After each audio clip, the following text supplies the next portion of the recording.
구독과 좋아요, 알림 설정까지 지금 혹시 안 했다면 바로 고고고!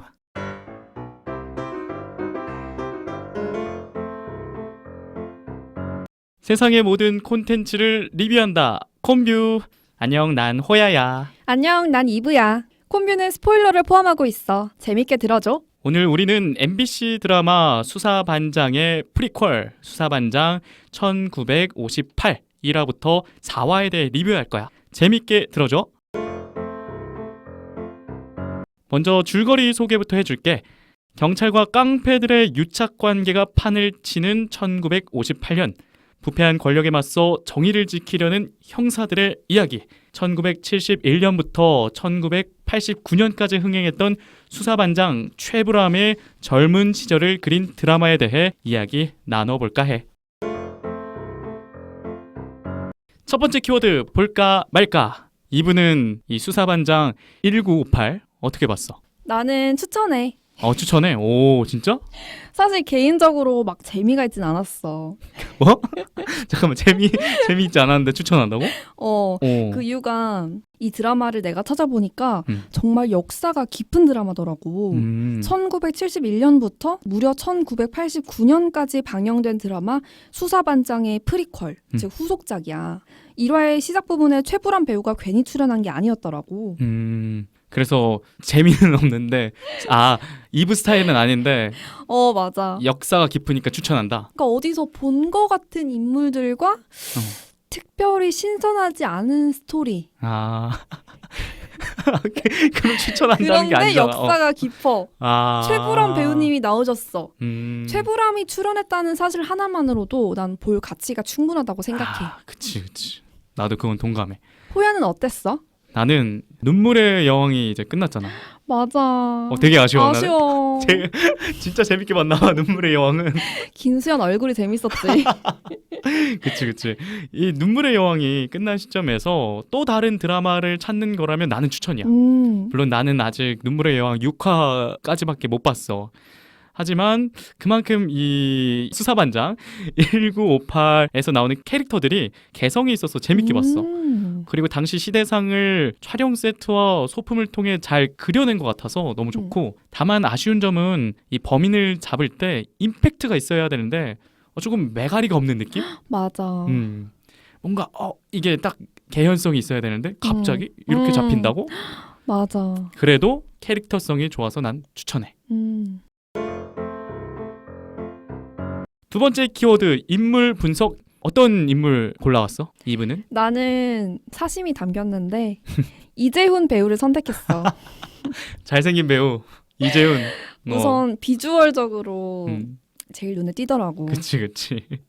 액션과 로맨스, 휴먼까지 모든 장르를 넘나들면서 자연스럽게 소화할 수 있는 배우라는 생각이 들었어. 나는 이동희 배우님을 선택을 했어. 범죄도시 4를 아직 안 본 사람도 있겠지만 이번 범죄도시 4에서 악인 역할로 나왔거든? 맞아. 맞지? 근데 이 수사반장 1958에선 주인공이자 선한 역할로 나와서 선택을 했어. 맞아. 완전 상반되는 역할인데 너무 잘 소화하시는 거야. 그러니까. 깜짝 놀랐어. 연기 스펙트럼이 엄청 넓으신 것 같아. 맞아. 그리고 이동희 배우님의 대표작은 역시 응답하라 1988이지. 혹시 본 적 있어? 봤지. 나는 이 드라마 너무 좋아하거든. 이 이동희 배우님을 알린 작품이자 내 인생에서도 최고의 작품이라 생각을 해. 최고의 작품까지. 와. 진짜 그래서 한 3-4번 돌려봤어. 정말. 와. 또 봐도 눈물이 나오더라고. 그리고 이 믿고 보는 이동희 배우의 코믹 연기, 추가적으로 강단 있는 형사의 모습까지 이번 드라마에서 이동희 배우의 매력에 더 빠질 수 있을 듯해. 그러면 우리 이재훈 배우 소개 좀 해줘. 이재훈의 대표작은 2011년작 파수꾼이야. 20대 중반의 나이에 10대 남고생 역할을 연기했는데 아무런 이질감 없이 소화해냈다는 평가를 받았다고 해. 동안이지. 그렇지. 특히 이재훈은 이 영화로 청룡 영화제와 대종상 영화제, 그리고 영평상의 신인 나무상을 모두 휩쓸면서 충무로에 확실히 눈도장을 찍었어. 이재훈 배우가 물론 비주얼이기도 하지만 행동 비중이 크잖아. 경기도 황천에서 이름을 날리던 경찰 이재훈. 수사할 때마다 발휘하는 기지가 인상 깊었어. 처음에 소도둑을 잡으려고 거지 행세를 하고 서울 종남 경찰서에 온 다음에는 깡패들을 잡으려고 뱀을 잔뜩 가져가잖아. 진짜 맞아. 뱀이라니 상상도 못했어. 이렇게 기발하게 수사하는 경찰 캐릭터가 또 어디 있겠어. 그치. 이동희 배우는 처음에는 나는 배신하는 캐릭터인 줄 알았다. 맞아. 그 이재훈 배우와 함께 미국인과 경찰의 밀수 현장을 급습하는데 갑자기 이재훈의 뒤통수를 때리잖아. 그리고 밀수 범인인 경찰들과 얼마나 나눠 먹을 수 있을지 논의하고, 그래서 범죄도시 포처럼 여기서도 악인인가? 했는데 알고 봤더니 이재훈을 살리기 위한 의인이었지. 맞아. 미국인이 이재훈의 머리를 총으로 노리고 있다는 걸 알고 한 행동이었다는 걸 알고, 정말 코미디파면서도 지략가로서 역할을 할 것 같다라는 생각이 들었어. 세 번째 키워드, 시사앤 이슈토크. 드라마와 관련한 시사와 이슈에 대해 이야기하는 시간이야. K 형사물의 조상이자 레전드라 할 수 있지. 수사반장 시리즈에 대해서 이야기해볼까 하는데, 수사반장 1958의 오리지널 수사반장에 대해 소개 좀 해줄 수 있어? 오리지널 수사반장은 MBC에서 방송한 시츄에이션 수사물 드라마야. 1971년에 시작해서 무려 1989년까지 18년 동안 방영됐다고 해. 최불암, 김상순, 남성훈, 조경한, 노경수로 이루어진 5명의 시경수사과 특별수사본부의 수사관들이 박 반장 역할을 맡은 최불암을 중심으로 실제 일어났던 범죄 사건들을 해결하는 활약상을 그린 드라마야. 단순한 수사물로서가 아니라 당대를 살았던 사람들이라면 누구나 공감했던 그 시대의 아픔을 고스란히 녹여낸 수작이라고 평가받고 있어. 나는 수사반장 1958과 그리고 오리지널 수사반장의 차별점, 차이점을 찾아왔는데, 오리지널 수사반장이 반영됐을 때 나는 아예 태어나지도 않아서 본 적이 없어. 그래서 차이점에 대해서 인터넷을 찾아봤는데, 수사반장 1958이 시대상 옛날이잖아.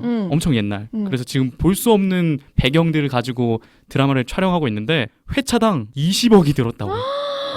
20억? 와, 대박이다. 그래서 수사반장 오리지널은 그 정도는 안 들었을 거란 말이야. 그래서 과거에 비해 커진 스케일이 큰 차이점이자 차별화라고 생각을 해. 물론 그렇다고 이 오리지널 수사반장의 명성을 쉽게 넘지는 못하겠지만 이 스케일 대단하다고 생각을 했고, 그리고 추가적으로 이 드라마의 성격이 코미디로 변했다는 게 차이점이라고 난 들었어. 그렇구나. 그러면 시대와 세대, 세월을 뛰어넘은 드라마 시리즈물 제작에 대해서 이 솔직한 느낌과 소감 어땠어? 이 과거의 전원일기, 수사반장, 이젠 옛날이라고 불러도 될 명작 대장금까지 이 드라마들이 없었으면 우리 드라마계가 이렇게 눈부시게 발전할 수 있을까라는 생각을 했어. 그때를 생각하면 시대, 세대, 세월까지 뛰어넘는 드라마 시리즈물 제작이 나는 좀 반가워. 그리고 TV를 보면서 가족하고 이 세대를 뛰어넘는 대화를 할 수 있게 해줘서 또 너무 좋고. 맞아. 다음 주제인데, 수사반장 1958이 1958년을 그린 드라마잖아.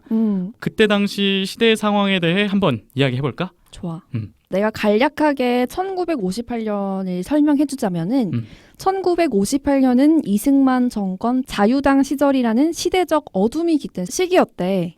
60년에는 3.15 부정선거가 있었대. 이 부정선거로 국민들의 자유당 독재에 대한 불만이 극에 달했다고 해. 이는 곧 4.19 혁명으로 이어졌고, 그러면서 자유당은 쇠락의 길을 걷게 돼. 또 61년에는 5.16 쿠데타도 벌어진 격동기 그 자체였다고 해. 참고로 이때 시작된 국회의원 선거에서 자유당의 선봉을 담당했던 동대문파 이정재가 이천 지역에 출마 예정이었으나 자유당이 이를 저지하면서 동대문파가 무너지기 시작했대. 이런 점에서 이 드라마에서 이정재가 어떻게 몰락할지를 지켜보는 것도 관전 포인트가 될 것 같아. 이정재라는 분이 진짜 있었던 사람이었네? 실존 인물이야. 나 몰랐어. 아예. 되게 신기하다. 나는 1958년과 관련된 주변 어른들의 이야기 검색해봤을 때 신선하고 흥미롭게 접할 수 있는 기사나 내용을 찾아봤는데, 이 고바오 영감이라고 신문에 연재되는 단편 만화가 있었대. 당시 정권을 풍자하는 만화를 그렸다고 들었어. 이 만화 안에서 사람들이 경무대, 지금으로 말하면 경찰서에 들어가는 똥 푸는 아저씨한테 고개를 푹 숙이면서 인사를 하는 만화컷이 있는데, 이 만화가가 경무대는 이 똥 치운 사람도 권력이 있다면서 너무 강했던 경찰의 힘을 풍자하는 의도로 이 그림을 그렸다고 해. 그때 고바오 영감을 그린 만화가 김성환 작가는 어떻게 됐을까? 어떻게 됐을 것 같아? 풍자를 했다는. 잡혀가지 않았을까? 맞아. 그 당신 풍자를 하면 잡혀갔어. 지금 SNL은 그 당시였으면 다 잡혀가는 거지. 풍자를 했다는 이유로 연행됐는데 1985년대 경찰은 풍자도 안 되는 그런 존재였을 정도로 공권력이 강했다는 걸 알 수 있었어. 다음 주제로 넘어가 볼게. 그 많은 시대와 연도 중에 왜 하필 1958년이었을까? 이거 어떻게 생각해? 나는 두 가지 이유가 있을 것 같아. 첫 번째로는 당시 방영됐던 수사반장에서 극중 박영환이 40세였어. 이를 연기한 최불암은 30대 초반이었고 40대 주인공의 20대 젊은 시절을 보여주기 위해서 시대적 배경을 1958년으로 설정했을 거라고 생각해. 두 번째는 아무래도 1958년은 앞서 말한 것처럼 역사적으로 격동의 시기였다는 점 때문일 것 같아. 자유당을 비호하는 정치 깡패 이정재의 존재가 이 시대가 가진 치안 부재와 부정부패가 일상이던 상황을 단적으로 보여주잖아? 나도 비슷하게 생각해. 검색해서 찾은 내용처럼 그 당시가 공권력이 강했고 드라마에서 나온 것처럼 부패한 세력이 있었던 1958년이잖아. 그럼에도 우리의 수사반장은 정말 정의로웠다라는 걸 보여주기 위해서 그렇게 설정하지 않았을까 싶어. 명암이 선명하게 대비되게 말이야. 맞아. 자, 그러면 다음 주제. 과연 수사반장 시리즈는 해외 007 시리즈 있잖아. 이 007 시리즈와 같이 정말 명형사물로 남을 수 있을까? 어떻게 생각해? 기존의 팬덤이 있고 현재까지의 성적만 보더라도 흥행 가능성은 충분하다고 생각해. 그런데 후속편 제작 여부에 대해서는 자신할 수가 없네. 이 007 같은 시리즈 형사물, 불의의 시대와 싸운 낭만 형사들의 수사 활극이라는 컨셉은 좋지만 더 오래 가려면은 박 반장의 캐릭터를 더 깊게 연구하고 입체화하려는 노력이 필요하다고 생각해. 이번 작품으로만 보면 살짝 뻔한 정의의 사도? 여기에 코믹 한 스푼이 곁들어진 약간은 밋밋한 느낌이었거든. 나도 비슷한데 살짝 달라. 일단은 코믹적인 요소를 잘 살려서 흥행할 수는 있을 것 같아. 근데 마찬가지로 후속편은 잘 모르겠어. 사건이 일어나고 해결되는 짜임새가 더 긴박했으면 좋겠다는 생각이 들고, 왜냐하면 이게 4화에서 그 아이 한마디로 사건이 좀 해결되잖아. 물론 그럴 수 있다고는 생각을 하는데 조금 엉성하다라는 느낌? 맞아. 그리고 그 아이가 총무라는 사람이 무서운 사람이었을 텐데 그렇게 쉽게 이렇게 얘기를 할 수 있다고? 어리둥절했어. 그래서 캐릭터들이 이브 말대로 좀 입체적이었으면 좋겠다라는 생각을 했지. 나도 그 장면에서 개연성이 살짝 부족하지 않나 이런 생각이 들었어. 이제 마지막 키워드 드르륵 타! 수사반장 시리즈의 특성을 잘 보여준 장면이 있다면 무엇이었을까? 나는 3회에서 이재훈이 은행 강도의 일행인 척하면서 자기 썸녀인 서은수를 구하는 장면. 이재훈의 꾀가 돋보이는 장면이었어. 그러면서 범인도 잡고 서은수에게 점수도 따고 모든 장르를 아우르는 이재훈의 소화력이 돋보이는 장면이었다고 생각해. 나는 정의감을 가진 경찰과 경찰 지망생들이 하나하나 모이는 장면이 수사반장 1958의 특성을 잘 보여준 것 같아. 마치 삼국지잖아, 삼국지. 삼국지에 유비, 관우, 장비가 먼저 모이고 그 다음에 제갈량이 모여서 정의를 구현하려는 모습을 보여줘가지고 이 앞으로의 활약성이 더 기대되고, 캐릭터가 잘 살고 있는 만큼 이 캐릭터성을 좀 더 부각시켰으면 좋겠는데 러브라인 또 뭔가 만들어야 되니까 이게 왔다 갔다가 좀 잘 돼야 재밌지 않을까? 물론 러브라인을 좋아하는 사람들도 있겠지만 나는 좀 캐릭터성을 더 살렸으면 좋겠다라는 생각을 했어. 지금까지 우리는 수사반장 1958을 리뷰해봤어. 다음엔 더 재밌는 콘텐츠로 돌아올게. 콘바!